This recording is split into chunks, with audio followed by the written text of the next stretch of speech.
आज दृश्य में बात एक ऐसे रास्ते की जो कभी पूरी दुनिया के लिए बेहद खुफिया था। वो रास्ता जुड़ता था सिल्क रूट से। सिल्क रूट जिस रास्ते कभी पूरी दुनिया का व्यापार हुआ करता था, उसका एक हिस्सा हिंदुस्तान से गुजरता था।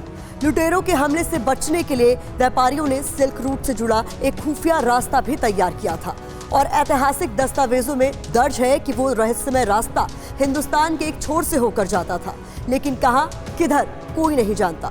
टीवी 9 भारतवर्ष की टीम ने उस सुरंगनुमा रास्ते को खोज निकाला है और वो रास्ता ही है भारतवर्ष के लिए एक नया दृश्य।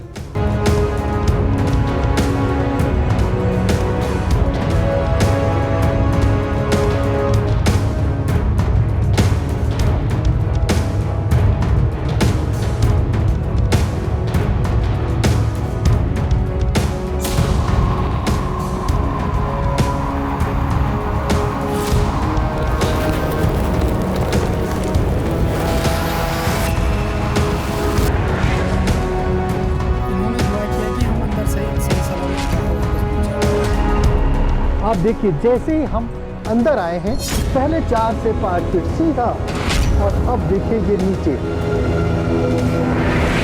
तो ये सीधा खाई दिखाई दे रही है नीचे। ये 40 से 50 फीट होगी कम से कम। 100 फीट है।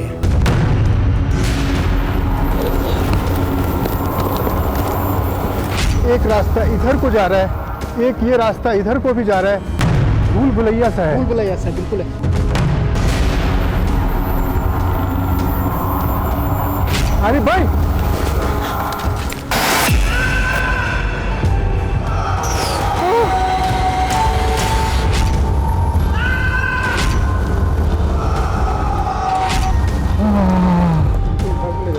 हम फंस चुके थे अपने ही रास्ते पर, अपने ही मिशन पर।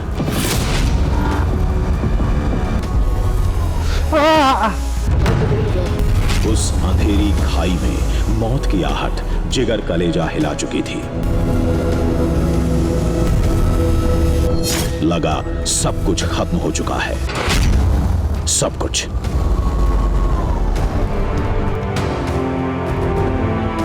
ये कहानी जिस भयानक मोड़ पर आकर रुकी, वो शुरू हुई थी एक जोशीले,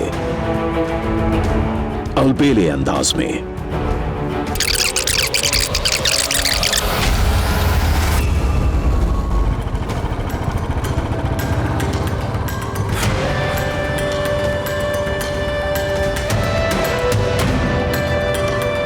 लेह की खूबसूरत वादियों के बीच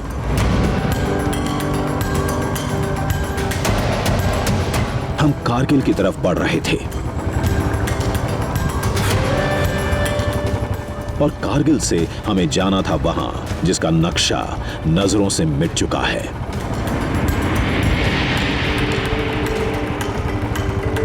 लेकिन वो रास्ता आज भी इतिहास और भूगोल के पन्नों में मौजूद है। एक ऐसा दृश्य जो हजारों साल से दुनिया के सामने नहीं आया।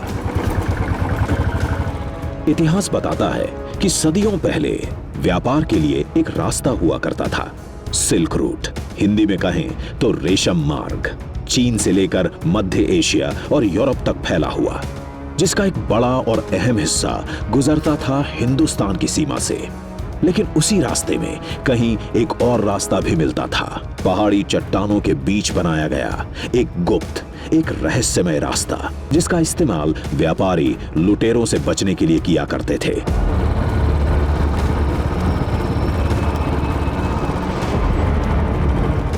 लेकिन कहां, किधर, कुछ नहीं पता। बस इतना मालूम था कि उस रास्ते की कहानी कारगिल के ऊपर किसी गांव, किसी पहाड़ से जुड़ती है। लेकिन वहां पहुंचने के लिए जान हथेली पर लेकर चलना होगा। ना कोई नक्शा, ना कोई रास्ता। जाएं तो जाएं कहां?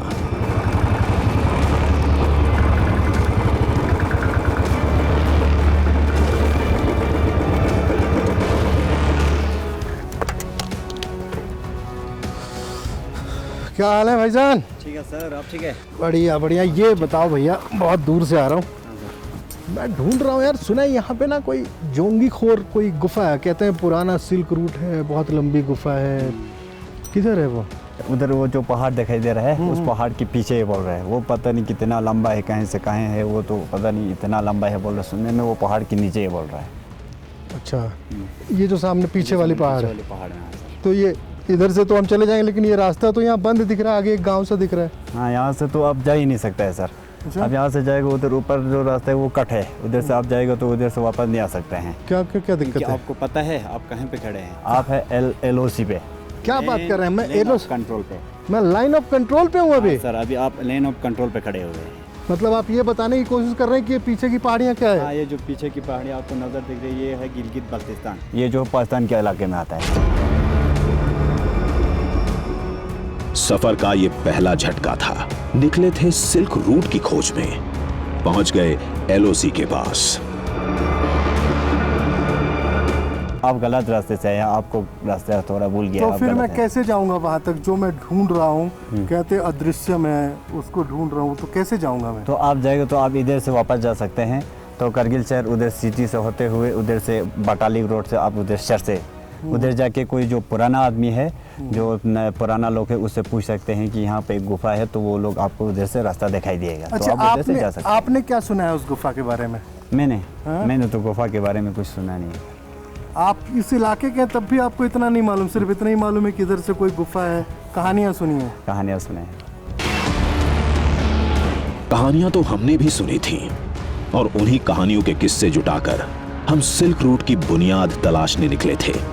पहली चुनौती थी उस रास्ते का सही ठिकाना पता करना।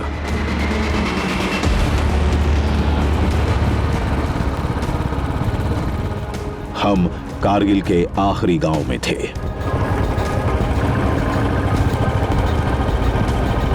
अब हमें यहां से करीब 50-60 किलोमीटर पीछे बटालिक सेक्टर जाना था। बताया गया कि उस गुमनाम रास्ते का पता वहीं से मिलेगा। थोड़ा आगे बढ़े तो हमें सिरू नदी दिखाई दी, मतलब हम सही रास्ते पर थे। हमें ये बताया गया कि ठीक आपके पीछे ये जो नदी है, ये नदी हमें वहाँ का रास्ता दिखाएगी। और मैं आपको एक और चीज़ दिखाता हूँ, आप देखिए, उस नदी के साथ साथ एक रास्ता चल रहा है जो पुराना सिल्क रूट है। ये बताया गया कि ये नदी ही हमें वहाँ तक पहुँचाएगी। ये नदी यहाँ से आगे जाती है, गिलगित पहुँचती है, वापस मुड़कर आती है और सिंधु नदी से इसका संगम होता है, और उसी सिंधु नदी के आसपास कहीं पर है हमारी मंजिल। तो लगातार उस अदृश्यम की तलाश जारी है, चलेंगे वहाँ तक, बने रहिए हमारे साथ। सिल्क रूट का नक्शा भी कुछ ऐसा ही था। नदी, पहाड़, बेहद तंग दर्रे, जहां से 130 ईसा पूर्व यूरोप, मध्य एशिया और चीन के बीच व्यापार शुरू हुआ था, जिसकी लंबाई 6500 किलोमीटर थी। यहां से चीन रेशम, चाय और चीनी मिट्टी के बर्तन का व्यापार करता था, तो भारत इन्हीं रास्तों से मसाले, हाथी दांत, कपड़े और कीमती पत्थर दुनिया के बाजार में भेजता था। क्या सदियों पुराने सिल्क रूट के निशान आज भी होंगे? होंगे तो रास्ता कैसा होगा? कहां तक जाएगा? वादी का हर मोड़ हमारे सामने नया सवाल लेकर आ रहा था।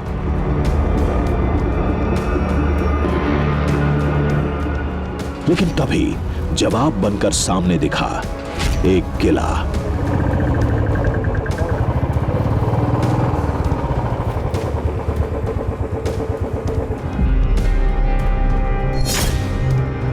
बीहड़ और वीरान वादियों के बीच गुमसुम सा खड़ा हुआ। उस खंडहर की गर्द में हमें अतीत की अनगिनत कहानियां दिखाई दे रही थीं। अपनी मंजिल की तलाश में हम लगातार हिंदुस्तान और पाकिस्तान की सीमा के आसपास घूम रहे हैं। इन वीरान पहाड़ियों के बीच लगातार हम कोशिश कर रहे हैं अपनी मंजिल तक पहुंचने के, उस अदृश्यम को दृश्यम बनाने की। लेकिन अभी तक हम अपने उस ठिकाने तक नहीं पहुंच पाए हैं, लेकिन इतना बताया गया है कि अब हम अपनी मंजिल के बहुत ही करीब हैं। और इसी दौरान हमारी नज़र पड़ी है ठीक हमारे पीछे पहाड़ के ऊपर एक खंडहरनुमा इमारत सी आपको दिखाई दे रही है।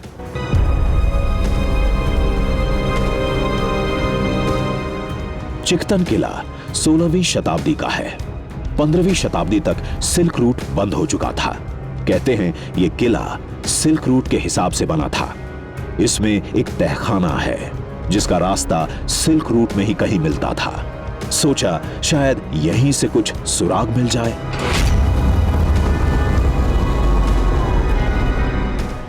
दो तीन रास्ता है। रास्ता तो उधर जाने का, खपूल स्कर्दो जाने का, एक तो करगिल से जाएगा, एक चिकतन से जाएगा, एक उधर खरसी से इधर जाएगा। किले में जाने की एक बड़ी वजह मिल गई, लेकिन जाएं कैसे? ऊपर जाने का एक ही रास्ता था जो तबाह हो चुका है, यानी हमें अपना रास्ता खुद बनाना था। एक गलती हमारा किस्सा यहीं खत्म कर सकती थी, लेकिन हम जिस कहानी की तलाश में निकले थे उसके सामने हर जोखिम छोटा था। अभी हम चिकतन फोर्ट के अंदर जा रहे हैं जो इस पहाड़ी के ठीक ऊपर है, और हमें ये बताया गया यहाँ से भी एक गुफा है। इस गुफा का भी नाता कहीं ना कहीं जिस मंजिल की तलाश में हम हैं उससे हो सकती है। तो चलिए चलते हैं, हालांकि बहुत रिस्की है। तो ये देख रहे हैं इस तरह की कुछ ऐसी ही चढ़ाई है। पैरों को फंसाकर, बाजुओं को अड़ाकर, कभी सांस रोककर तो कभी जान की बाजी लगाकर हमारे कदम किले की तरफ बढ़ते जा रहे थे। लेकिन एक मोड़ पर जिंदगी और मौत में जंग छिड़ गई। लगा जिंदगी से साथ छूटने ही वाला है। तभी एक अनजान हाथ ने हमें संभाल लिया। इनका नाम हबीबुल्ला था, वहीं किसी पास के गांव के बाशिंदे जो इत्तेफाक से किले में जाने की नाकाम कोशिश के बाद वापस लौट रहे थे। अरे सर, ये पत्थर टूट रहा है सर। अरे नहीं सर, बहुत खतरा है सर, आगे जाना बहुत मुश्किल है सर। आपने पहले भी बहुत प्रयास किया, आपने देखा कितना खतरा है। आगे जाना बहुत जान जाएगा सर, पर लेकिन वहाँ नहीं पहुँचेगा। बहुत मुश्किल जगह है। यहाँ कल से 3 दिन से यहाँ बराबर बारिश हो रहा है, मलबा भी है। लेकिन जब तक हम वहाँ पहुँचेंगे नहीं तो फिर उन चीज़ों को ढूंढ कैसे पाएंगे? फायदा क्या है सर, जान जाएगा, पर वहाँ तक पहुँचना बिल्कुल मुश्किल है सर।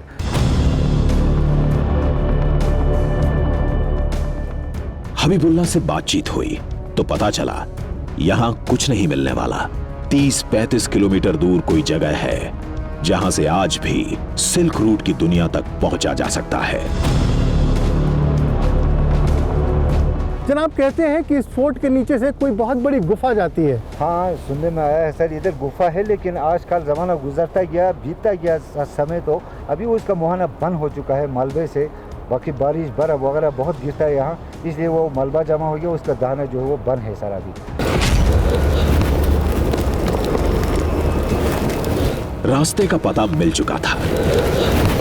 सोचा बस यहां से निकलेंगे और वहां की पगडंडियां नापेंगे, लेकिन जैसा सोचा था वैसा था नहीं, क्योंकि आगे का रास्ता खतरनाक, बहुत खतरनाक, बहुत ही ज्यादा खतरनाक होने वाला था।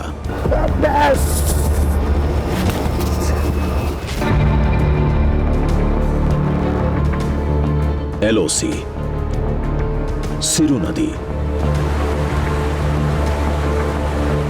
फिर चिकतन किला। ऐसा लग रहा था मानो लेह की एक एक पहाड़ी, नदी की हर लहर, रास्ते का हर पत्थर हमें सिल्क रूट की तरफ ले जा रहा था।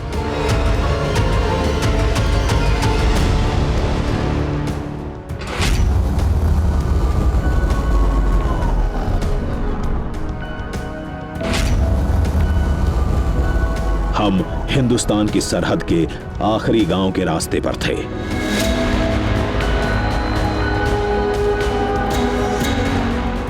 बटालिक सेक्टर के उस गांव का पता किले से मिला था। मिशन का सारा दारोमदार अब उसी गांव पर टिका था।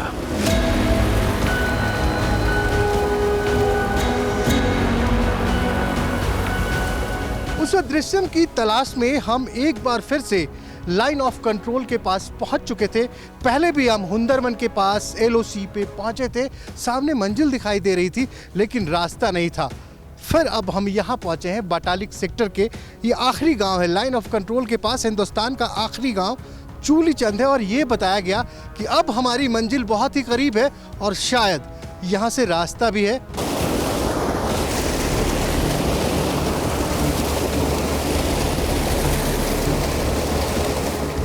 गांव पहुंचते ही हम सिल्क रूट के उस गुमनाम रास्ते के बारे में पता करने लगे।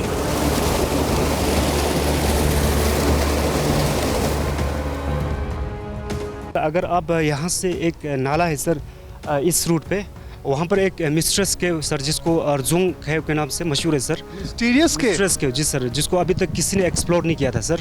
और ये पड़ता है सर इसी विलेज सर, चूली चंद से, जो रेवेन्यू विलेज चूली चंद से सर। एग्जैक्टली यहाँ से इस नाले को पकड़ के आप वहाँ पर एक और एक विलेज है सर हेमलेट, जिसको शर्त से बोलते हैं सर। अगर इस नाले से अगर आप ऊपर जाएंगे तो वो विलेज आएगा सर।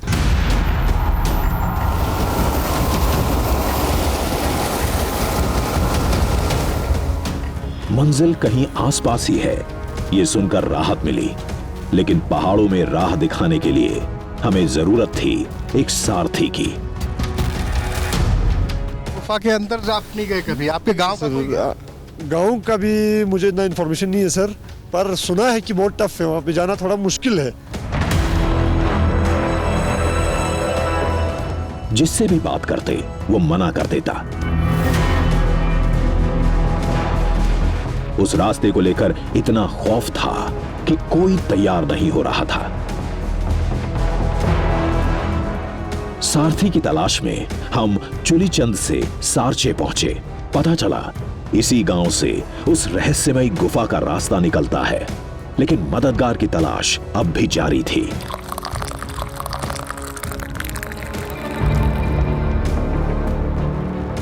फिर हमें मिले आरिफ और उनके दोस्त, जो सुनसान रास्ते पर पहले भी जा चुके थे।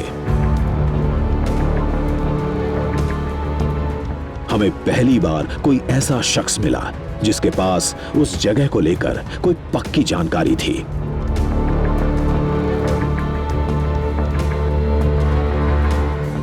आरिफ भाई, ये बताइए कि क्या अब हम पहुंच चुके हैं जोंगीखोर के आसपास? जी श्रीनिवास सर, सबसे पहले तो मैं आपका स्वागत करता हूं हमारे गांव में कि इतने दूर से आप लोग यहां पहुंचे और आप बिल्कुल सही जगह पहुंचे हैं। जिस चीज़ की आपको तलाश था वो चीज़ अब आपको मिल गया। तो ये शारचे गांव है और यहाँ से ही जोंगीखोर जो है वो इसी गांव में है। बस यहाँ से इसी के लेवल पे हमें तकरीबन ½ किलोमीटर चलना है, फिर हमारा मंजिल जो है हम अपनी मंजिल पे पहुँच जाएंगे। हमने अभी तक जो भी कहानियां सुनी थीं वो सब सच निकली। वाकई वो रास्ता किसी समय में व्यापारियों के लिए सेफ हाउस का काम करता था। अरे भाई, ये बताइए आप मुझे कि कहते हैं कि ये कोई सीक्रेट सिल्क रूट है जो उस टाइम के बिजनेसमैन जिनके पास महंगे सामान होते थे, बिल्कुल, तो वो डकैतों से, चोर डकैत, इन चीज़ों से बचाने के लिए वो इसका इस्तेमाल करते थे। बिल्कुल। तो इसमें कोई सच्चाई है या बस एक मिथ है? ये मिथ नहीं है, बिल्कुल सच्चाई है। एक्चुअली क्या होता था कि ये जो अभी का सीज़न है, ये वाला सीज़न हमारा हार्वेस्ट का सीज़न है। तो एक ज़माना था जब लुटेरे आते थे गांव में, तो लूटते थे, गांव से माल मवेशी सब कुछ लेके चले जाते थे। तो गांव वालों का ये एक सीक्रेट प्लेस हुआ करता था। गांव वाले क्या करते थे, अपना अनाज वगैरह जो भी अपना प्रीशियस, किसी के पास उस ज़माने में जो भी होगा, किसी के पास सिल्वर का होगा, गोल्ड का होगा, या किसी के पास अनाज होगा, सारा लेके उस केव के अंदर रखते थे। मंजिल के करीब होने की खुशी थी, लेकिन अनजान खौफ का साया भी मंडरा रहा था। पता नहीं आगे क्या होगा। टॉर्च, रस्सी, दवाएं और दूसरे जरूरी सामान लेकर हम आरिफ की टीम के साथ मंजिल के लिए रवाना हो गए। सिल्क रूट का एक अहम हिस्सा, जिसके ओर छोर का कोई पता नहीं। कहते हैं एक पूरी सेना उसमें गायब हो गई थी। माना जाता है कि वो रास्ता चीन और यूरोप तक जाता था। लेकिन मंजिल अभी दूर थी। अभी तो सार्चे गांव से बाहर ही निकले थे। असल चुनौती तो इससे आगे थी। जैसे जैसे हम मंजिल के पास पहुंच रहे हैं, हमारी हिम्मत टूटती जा रही है। आप देख सकते हैं कुछ इस तरह से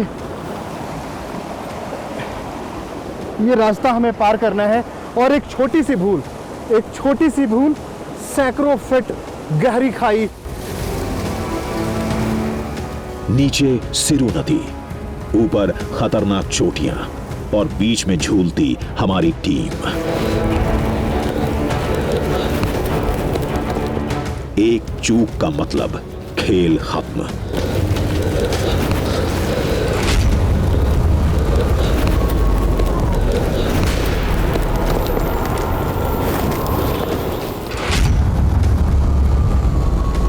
तेरह 1000 फीट की ऊंचाई पर इतना रिस्क कौन उठाता है?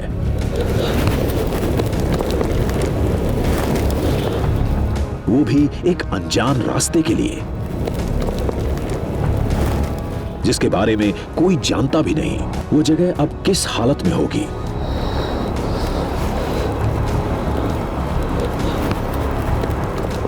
जाने लायक होगी भी या नहीं? अंदर चले भी गए तो कितनी दूर जा पाएंगे, कुछ पता नहीं था।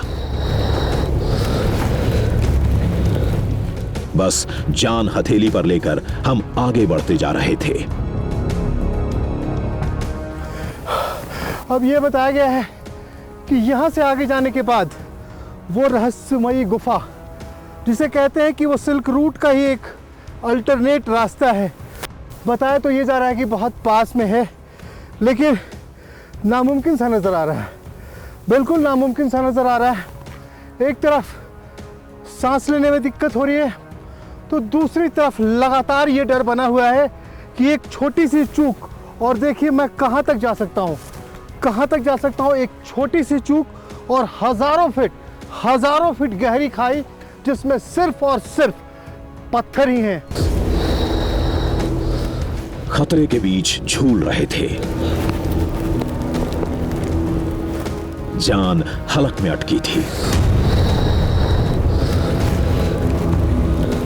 और तभी पता चला, सिल्क रूट के उस गुमनाम रास्ते में दाखिल होने के लिए 100 फीट से भी ज्यादा गहरी खाई में उतरना होगा। एक तो हम वहाँ ग्राउंड में उतरने में यहाँ से तकरीबन 15-20 मिनट हमें सिर्फ यहाँ से नीचे उतरने में हमें टाइम लगा था। बड़ा मुश्किल से हम उतरे। जब उतर गए अंदर तो वहाँ से गार, कोई कहते हैं यहाँ से दरवाज़ा, कोई यहाँ से दरवाज़ा, बहुत सारे गोफे का रास्ता है। बेशक अंदर जब जाएंगे आदमी परेशान हो जाता। डर से बदन कांप रहा था।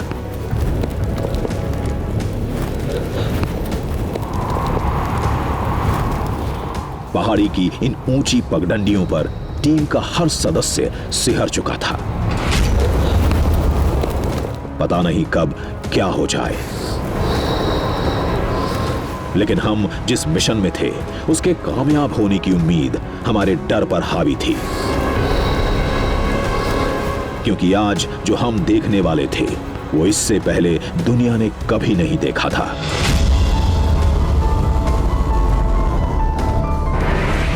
कुछ देर बाद एक गुफा हमारे सामने थी।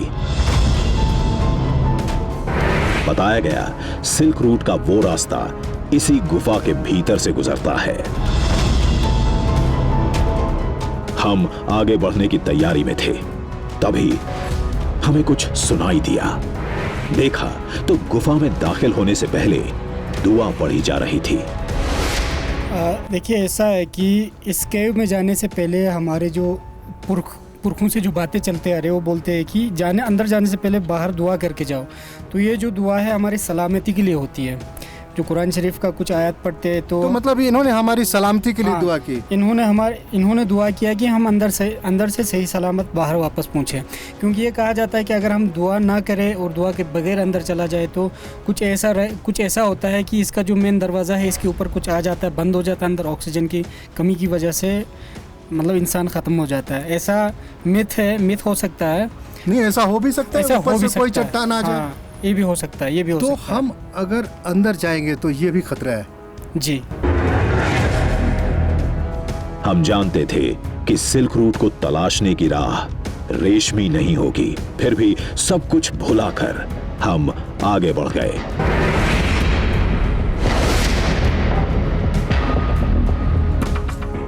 जब हम इस गुफा में प्रवेश कर रहे थे तो दुआएं पढ़ी जा रही थीं। चलिए आपको बताता हूँ दुआएं क्यों पढ़ी जा रही थी। आप देखिए, जैसे ही हम अंदर आए हैं पहले 4 से 5 फीट सीधा, और अब देखिए ये नीचे 40 से 50 फीट गहरी खाई, गहरी खाई। इसमें हमें सीधा उतरना है।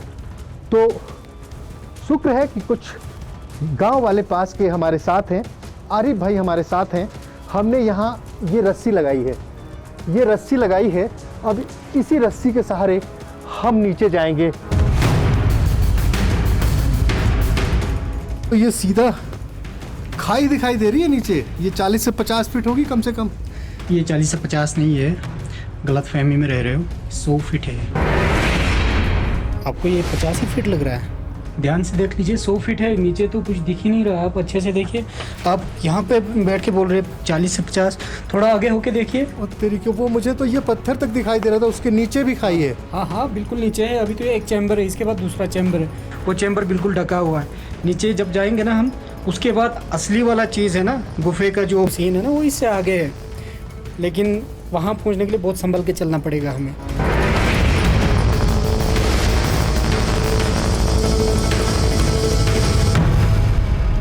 गांव के लोग इस रास्ते से थोड़े बहुत वाकिफ थे, लेकिन हमारा पाला पहली बार पड़ा था। तंग जगह पर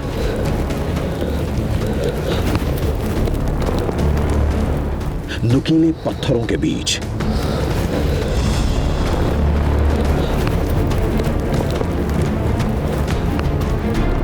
सौ फीट नीचे उतरना कोई हंसी खेल नहीं था।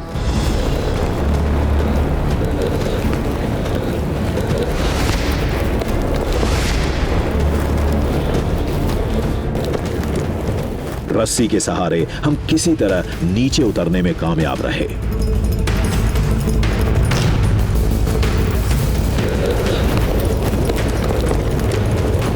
ये एक बड़ी गुफा थी, बहुत बड़ी।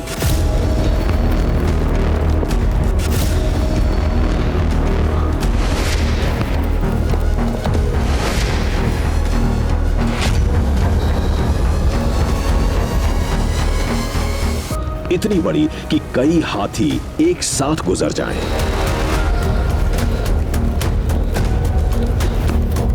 कई घोड़ों का लश्कर समा जाए। रास्ता इतना तंग और गुफा इतनी विशाल। ये सब कुछ देखकर हम हैरत में थे।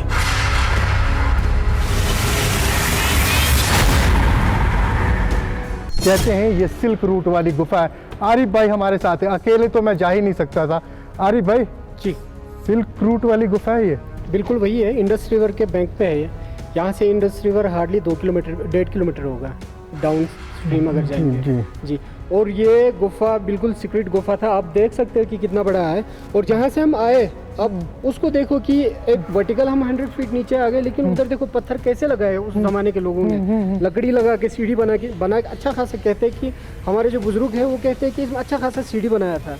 बट ड्यू टू वेदरिंग कहो या जिस भी वजह से ये जो है इसका सारा वो जो रास्ता है वो अभी खराब हो चुका है। चलिए अब हम यहाँ पे आ गए, इस चैम्बर में आ गए।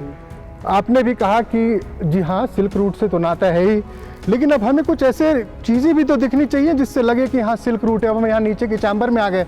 अब एक रास्ता इधर को जा रहा है, एक रास्ता इधर को जा रहा है, एक ये रास्ता इधर को भी जा रहा है। अभी हमें सीधे जाना है। कहानियों से सुराग जुटाए, निशानियों के तार जोड़े, तमाम खतरे उठाए, फिर वहां पहुंचने में कामयाब रहे जहां का नक्शा भी किसी के पास नहीं था। लेकिन दुनिया को दिखाने के लिए कुछ सबूत चाहिए थे। एक सबूत तो सामने ही था। आमतौर पर गुफाएं इतनी बड़ी नहीं होती, लेकिन सिल्क रूट के व्यापारी हाथी घोड़ों के साथ सफर करते थे। सामान भी भारी भरकम हुआ करते थे, तो सफर का रास्ता भी जरूर बड़ा होता होगा। शायद कुछ ऐसा। अब वहां के बाद हमें एक और बड़ा सा चैम्बर नजर आ रहा है। शायद यही रास्ता है। आरिफ भाई आगे की तरफ गए हैं।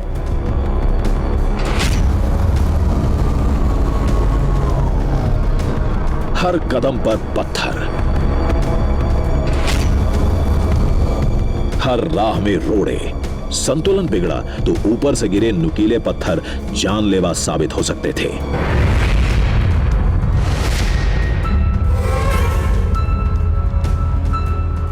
डरते संभलते हम बढ़ते रहे, लेकिन इस कश्मकश में आरिफ का साथ कब छूटा पता ही नहीं चला।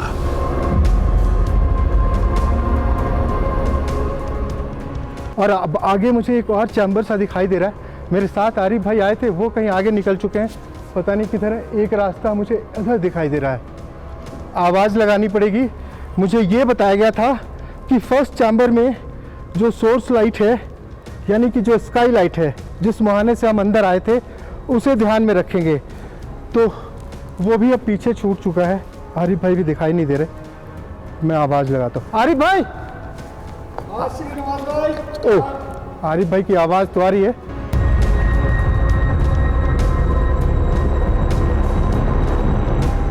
करीब 200 फीट की गहराई में एक रास्ता दिखाई दिया। हो सकता है ये वही रास्ता हो जो एक समय में सिल्क रूट का हिस्सा था। टॉर्च की रोशनी में देखा, रास्ता और अंदर की तरफ जा रहा था। हम भी उसी रास्ते पर चलना चाहते थे। मिशन आखिर छोर तक पहुंचने का था। इस मंशा के साथ जैसे ही हमने अगला कदम बढ़ाया, एक चीख गूंज उठी।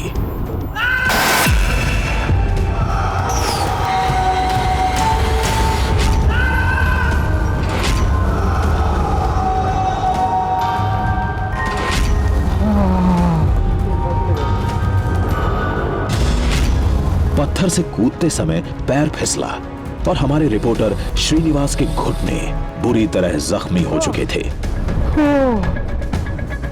कराहने की आवाज गुफा में गूंज रही थी। पूरी टीम उस आवाज के पीछे दौड़ी। ये ऊपर से। कहां से गिर गया? यहाँ से। हाँ। ज्यादा लगा? हाँ, लग रहा पैर टूटा। नहीं पैर ऐसा थोड़ी होगा। हाँ। थोड़ा मूवमेंट करो, बस थोड़ा सा संभल के चलना है यहाँ। अब नहीं।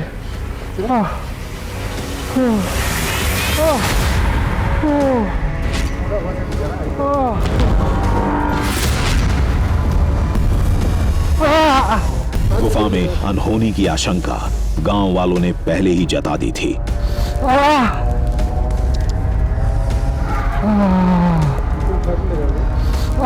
और आखिरकार हमारे साथ वही हुआ।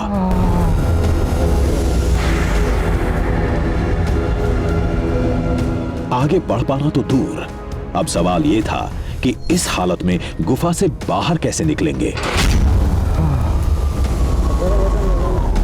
अरे नहीं होगा सर। दर्द से श्रीनिवास की हालत खराब थी।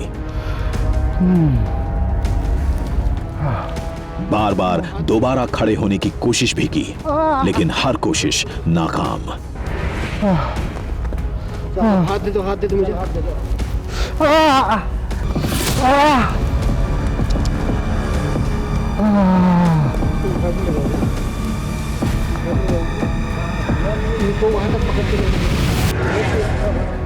कंधे का सहारा ही अब आखिरी सहारा था।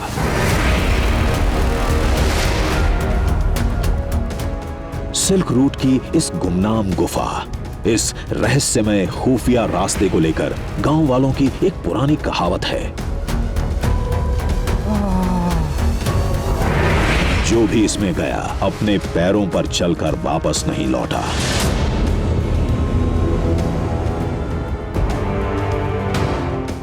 श्रीनिवास के पैर बुरी तरह जख्मी थे। कुछ नहीं सूझा तो कपड़े और डंडे के सहारे एक स्ट्रेचर बनाया और गांव की तरफ वापस हो लिए। वापसी का सफर और भी भयानक था। बेतहाशा दर्द और ऑक्सीजन की कमी से श्रीनिवास बेहोश हो चुके थे। लेकिन गांव वालों के लिए इनका जिंदा लौटना ही सबसे बड़ी खुशखबरी थी। सबसे बड़ी हैरानी की बात तो ये है कि जब हम लोकल्स होके वहाँ पे जब जाते हैं तो गियर के साथ देखने के लिए जाते हैं। गांव वाले भी जब जाते हैं तो कुछ सामान लेके जाते हैं, कुछ प्रोटेक्शन लेके जाते हैं। आप लोग बिना किसी प्रोटेक्शन के, बिना किसी पर्टिकुलर मतलब गियर के आप लोग अंदर गए, वहाँ से जिंदा बाहर भी आ गए बिना किसी बड़े एक्सीडेंट के, वो भी कमाल की बात है। सबसे तो मुझे अचंभा उसी का है।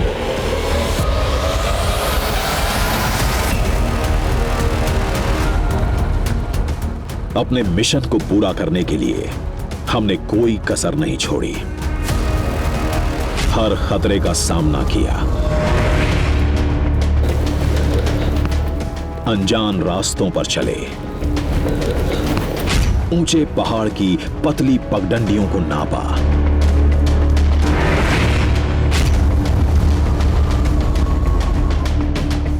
गहरी खाई में उतरे और किसी तरह मंजिल तक पहुंचने में कामयाब भी रहे। लेकिन इस सफर का अंत ऐसा होगा ये हमने भी नहीं सोचा था। ये सच है कि हम ये ठान कर आए थे कि सिल्क रूट के उस गुमनाम रास्ते के आखिरी छोर तक पहुंचेंगे। बेशक ये मिशन अधूरा रहा,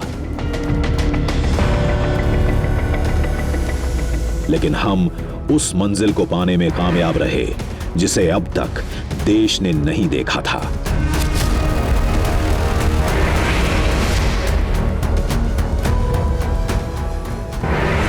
हम खोज कर लाए उस गुमनाम रास्ते को जो सिल्क रूट का हिस्सा था।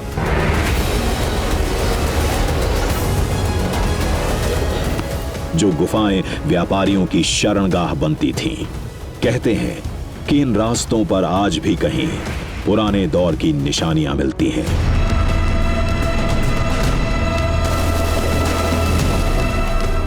खैर, उन निशानों को फिर तलाशेंगे, फिर उठ खड़े होंगे।